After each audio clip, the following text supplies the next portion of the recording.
The lesson. Look the paragraph. I tried to sound saver. Now, I really mean this. If you don't cut his foot right down and give him more exercise, he is going to be really ill. Mr. Harriet advised her strictly that if she did not minimize the diet of Tricky and if he did not give him much exercise, no doubt Tricky was going to be ill very soon. You must harden your heart and keep him on a very strict diet. Mr. Harriet further suggested her to keep her heart strong and also give him a very balanced diet. Don't give him more diet. Now the next paragraph. Mrs. Pumphrey twisted her hand. Oh, I will, Mr. Harriet. I am sure you are right. But it is so difficult, so very difficult. She said that she knew well he was right, but for her it is very difficult to minimize his diet. She set off, head down along the road as if determined to put the new regime into practice immediately. She just went away, bowing his head down along with the red, as if she determined to give the diet according to the prescription of Dr. Harriet immediately. Now look the next paragraph. I watched their progress with growing concern. Tricky was tottering, it means staggering, along in his little tweed. Tweed means woolen coat. He had a whole wardrobe of his coats for the cold weather and a red coat for the wet days.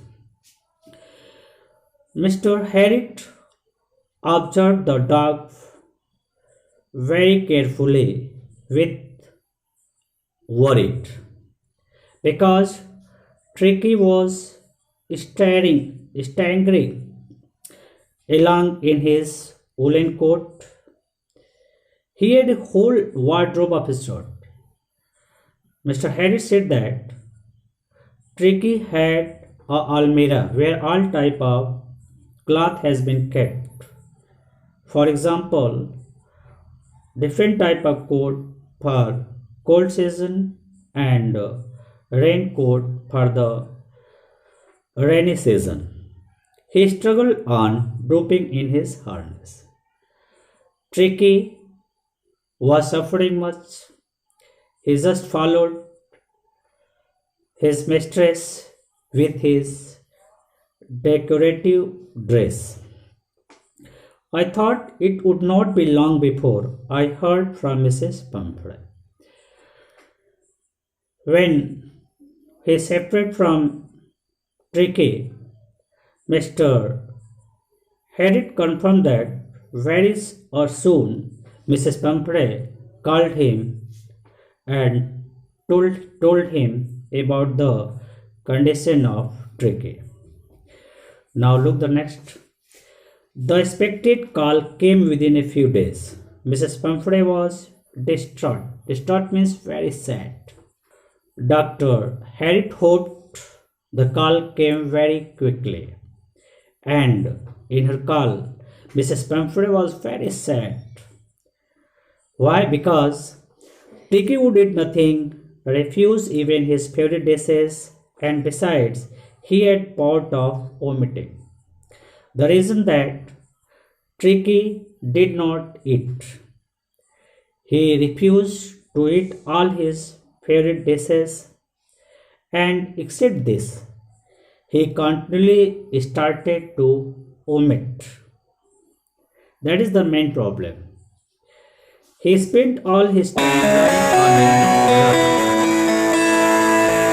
a He spends all his time lying on a rug.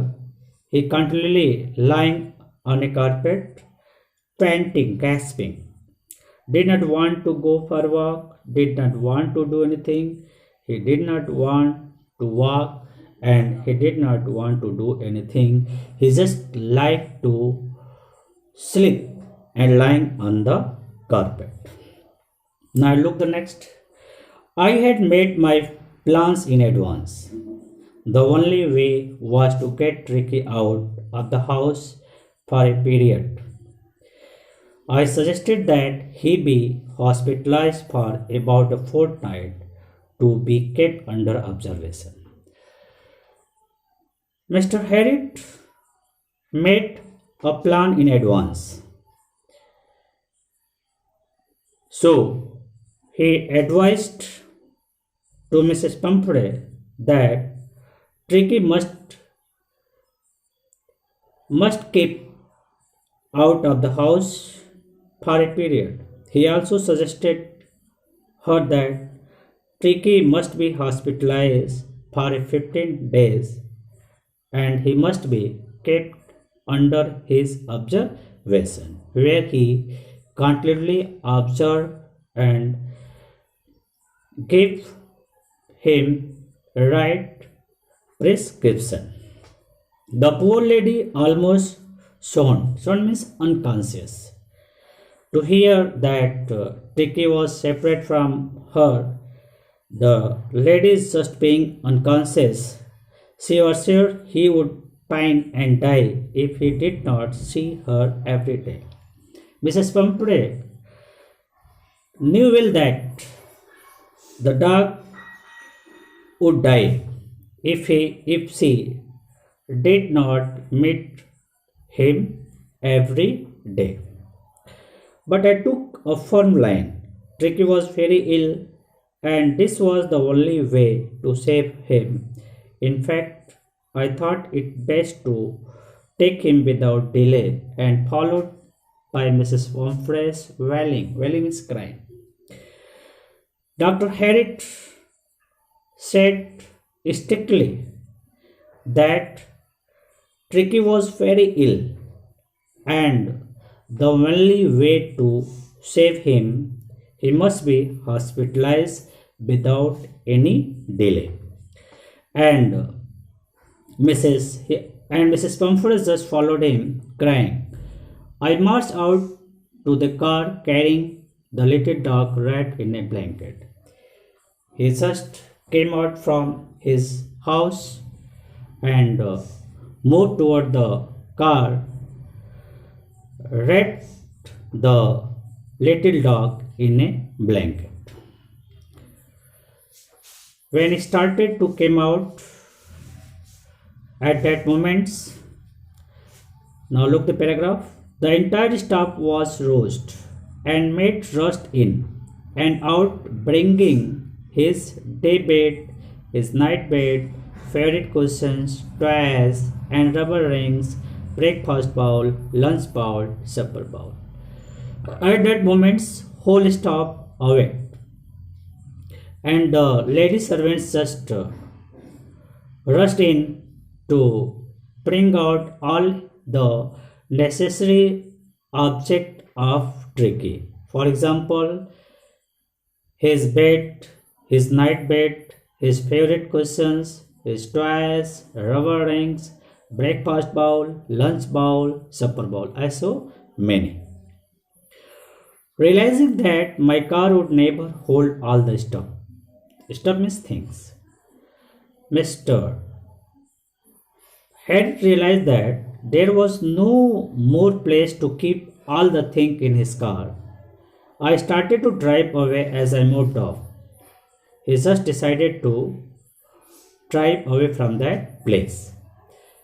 As I moved off, Mrs. Pumphrey, with a despairing cry, threw an armful of little coats through the window.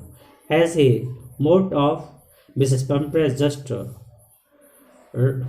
came with a despairing cry, through a armful of coats through the windows.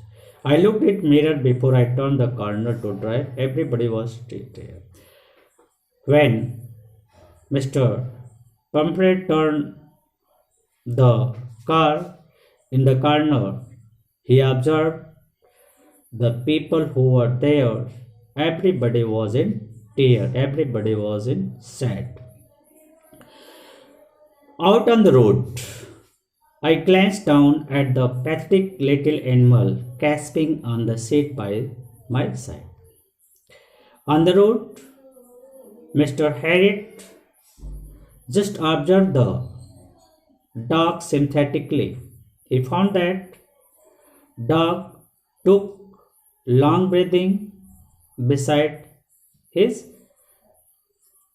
side. I patted the head that Tricky made a brave effort to wag his tail. With lovingly, Mr. Harriet patted his head. At that moment, Tricky tried to move his tail. Poor old lad, I said, you haven't a kick in you, but I think I know a cure for you. Mr. Harriet remarked to say that he knew well that he has no activeness in present, but he knew well how to cure him. That is all. Now write down some questions which has been based on this paragraph. The first question is the narrator as rich as Tricky's mistress? Second, how does he treat the dog? Third, how is he tempted to keep Tricky on as a permanent guest? Fourth, why does Mrs. Pomfrey think the dog's recovery a trap of surgery? With this all question, I think you must attempt to write the answer next in the